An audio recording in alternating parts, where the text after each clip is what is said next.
Hi hello ನಮಸ್ಕಾರ ವಿದ್ಯಾರ್ಥಿಗಳೇ, ನಿಮಗೆಲ್ಲರಿಗೂ ಗ್ರೋ ಫ್ಯಾಕ್ಟ್ ಇನ್ ಕನ್ನಡ ಅನ್ನುವಂಥ ಚಾನಲ್ಗೆ ಸ್ವಾಗತ ಸುಸ್ವಾಗತ. ಹೌದು ವಿದ್ಯಾರ್ಥಿಗಳೇ, ಭಾಳಷ್ಟು ಜನ ಕೇಳ್ತಾ ಇದ್ರಿ SSPದು KEA ನಾಟ್ ಅಪ್ಡೇಟೆಡ್ ಅಂತ ಆಗ್ತಾ ಇತ್ತು ಅಂತ. ಆದರೆ ಈಗ ನಿಮಗೆ ನಾನು ತಿಳಿಸ್ತಾ ಇರೋದೇನೆಂದರೆ ಅಪ್ಡೇಟ್ ಅವರು ಮಾಡಿದ್ದಾರೆ. ಹಾಗೂ ಅಲ್ಲಿ ಯಾವ ನಂಬರನ್ನು ಹಾಕಬೇಕು, ಕೌನ್ಸಿಲಿಂಗ್ ನಂಬರ್ ಅಂತ ಇದೆಯಲ್ಲ, ಅಲ್ಲಿ ಯಾವ ನಂಬರನ್ನು ಹಾಕಬೇಕು ಹಾಗೂ ಯಾವ ರೀತಿಯಾಗಿ ಇದನ್ನು ಸಬ್ಮಿಟ್ ಮಾಡಬೇಕು ಅನ್ನೋದ್ರ ಬಗ್ಗೆ ಸಂಪೂರ್ಣವಾದ ಮಾಹಿತಿಯನ್ನು ನೀಡ್ತೀನಿ. ಅದಕ್ಕೂ ಮುಂಚೆ ನಿಮಗೆ ಈ ವಿಡಿಯೋ ಇಷ್ಟವಾದಲ್ಲಿ ಮಾತ್ರ ಲೈಕ್ ಮಾಡಿ ಹಾಗೂ ದಯವಿಟ್ಟು ಹೊಸದಾಗಿ ಬಂದಿದ್ದರೆ ಸಬ್ಸ್ಕ್ರೈಬ್ ಮಾಡಿ, ಕೊನೆವರೆಗೂ ವಿಡಿಯೋನ ನೋಡಿ. ಮೊದಲನೇದಾಗಿ ನೀವು ಲಾಗಿನ್ ಆಗುವ ಮೂಲಕ ಬಂದ ತಕ್ಷಣ apply for post matrix scholarship ಅಂತ ಇರುತ್ತೆ, ಅದ್ರ ಮೇಲೆ ಕ್ಲಿಕ್ ಮಾಡಬೇಕು. ಇದೆಲ್ಲ ನಿಮಗೆ ಗೊತ್ತಿರೋ ಹಾಗೆ ಇಲ್ಲಿ ಇನ್ಸ್ಟ್ರಕ್ಷನನ್ನು ನೀಡ್ತಾರೆ. ನಂತರ ಇಲ್ಲಿ ಓಕೆ ಮೇಲೆ ಕ್ಲಿಕ್ ಮಾಡಿಕೊಂಡು ಇಲ್ಲಿ ಸ್ಟೆಪ್ 1 ನೀವು ಕಂಪ್ಲೀಟ್ ಮಾಡಿದರೆ ಇಲ್ಲಿ ಸ್ಟೆಪ್ 2ಗೆ ನೀವು ಹೋಗಬೇಕು. ಇಲ್ಲಿ ಹೋದ ನಂತರ ನಿಮ್ಮ ಮುಂದೆ ಈ ರೀತಿಯಾದಂಥ ಪೇಜ್ ಬರುತ್ತೆ.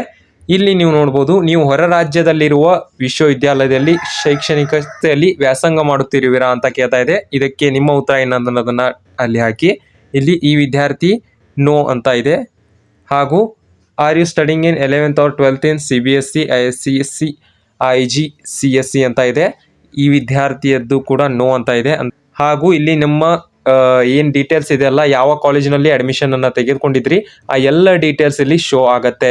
ಈ ಎಲ್ಲ ಡೀಟೇಲ್ಸ್ ಕರೆಕ್ಟ್ ಆಗಿದೆಯೋ ಇಲ್ಲವೋ ಅನ್ನೋದನ್ನು ಚೆಕ್ ಮಾಡ್ಕೊಳ್ಳಿ. ಅದರಲ್ಲಿ ಏನಾದರೂ ಮಿಸ್ಟೇಕ್ ಆದಲ್ಲಿ ನೀವು ನಿಮ್ಮ ಕಾಲೇಜ್ಗೆ ಹೋಗಿ ಭೇಟಿ ನೀಡಬೇಕು. ಇದನ್ನು ಜ್ಞಾಪಕದಲ್ಲಿಟ್ಕೊಳ್ಳಿ. ಹಾಗೂ ಆ ಡೀಟೇಲ್ಸನ್ನು ಕರೆಕ್ಟಾಗಿ ಚೆಕ್ ಮಾಡ್ಕೊಳ್ಳಿ. ಎಲ್ಲ ಡೀಟೇಲ್ಸ್ಗಳು ಕರೆಕ್ಟ್ ಆಗಿದ್ದಲ್ಲಿ ಎಸ್ ಮೇಲೆ ಕ್ಲಿಕ್ ಮಾಡಿ. ನಂತರ ನಿಮ್ಮ ಮುಂದೆ ಎಲ್ಲ ಡೀಟೇಲ್ಸ್ಗಳು ಬರುತ್ತೆ. ಇಲ್ಲಿ ನೀವು ನೋಡ್ಕೊಳ್ಬೋದು, ಕೋರ್ಸ್ ಸ್ಟಾರ್ಟೆಡ್ ಡೇಟ್ ಅಂತ ಇದೆ. ನಿಮ್ಮ ಕಾಲೇಜ್ ಸ್ಟಾರ್ಟ್ ಆದಂಥ ದಿನಾಂಕವನ್ನು ಇಲ್ಲಿ ನೀವು ಹಾಕಬೇಕು. ಇಲ್ಲಿ ಈ ವಿದ್ಯಾರ್ಥಿಯ ಕಾಲೇಜ್ ಸ್ಟಾರ್ಟ್ ಆದಂಥ ದಿನಾಂಕವನ್ನು ಹಾಕಿದ್ದೀನಿ. ಹಾಗೂ ಅಡ್ಮಿಷನನ್ನು ಯಾವ ಎಕ್ಸಾಮ್ನ ಮೂಲಕ ನೀವು ತೆಗೆದುಕೊಂಡಿದ್ದೀರಾ ಅಥವಾ ಮ್ಯಾನೇಜ್ಮೆಂಟ್ನ ಮೂಲಕ ತೆಗೆದುಕೊಂಡಿದ್ದೀರಾ ಅಂದರೆ ಅದನ್ನು ನೀವು ಸೆಲೆಕ್ಟ್ ಮಾಡ್ಕೊಳ್ಬೇಕು.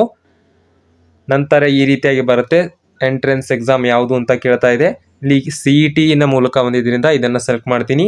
ಹಾಗೂ UG ಅಂತ PG ಅಂತ ಕೇಳುತ್ತೆ. ನೀವು UG CET ಬರೆದಿದ್ರೆ UG, PG CET ಬರೆದಿದ್ರೆ PG ಅಂತ ಹಾಕಬೇಕು. ಹಾಗೂ ಇಲ್ಲಿ ಇಂಪಾರ್ಟೆಂಟ್ ಆದಂಥ ವಿಷಯ ಏನಂದರೆ ಇಲ್ಲಿ ಕೌನ್ಸಿಲಿಂಗ್ ನಂಬರ್ ಅಂತ ಇದೆ. ಇಲ್ಲಿ ಏನು ಹಾಕಬೇಕು ಅಂದರೆ ನೀವು CET ಎಕ್ಸಾಮ್ನನ್ನು ಬರೆದಿದ್ರೆ ಲಾಸ್ಟ್ 5 ಡಿಜಿಟ್ಸ್ ಇರುತ್ತೆ. ಈಗ ಎಕ್ಸಾಂಪಲ್ಗಾಗಿ AB 1 2 3 ಅಂತ 2 ಲೆಟರ್ಸ್ ಇರುತ್ತೆ ಹಾಗೂ 3 ನಂಬರ್ಸ್ ಇರುತ್ತೆ. ಅದನ್ನು ನೀವು ಇಲ್ಲಿ ಫಿಲ್ ಮಾಡಬೇಕು. ನೋಡಿ, ಈಗ ಉದಾಹರಣೆಗೆ ನಾನು ಹಾಕಿ ತೋರಿಸ್ತೀನಿ.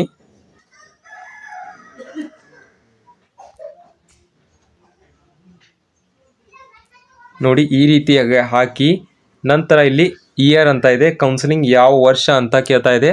ಆ ಇಯರನ್ನು ಕೂಡ ಹಾಕಿ.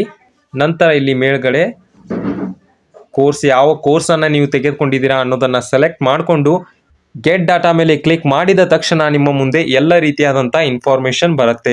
ಇಲ್ಲಿ ನೀವು ನೋಡ್ಕೊಳ್ಬೋದು. ನಂತರ ನೀವು ಸೇವ್ ಆ್ಯಂಡ್ ಪ್ರೊಸೀಡ್ ಮಾಡುವ ಮೂಲಕ ನೆಕ್ಸ್ಟ್ ಸ್ಟೆಪ್ಗೆ ಹೋಗ್ಬೋದು.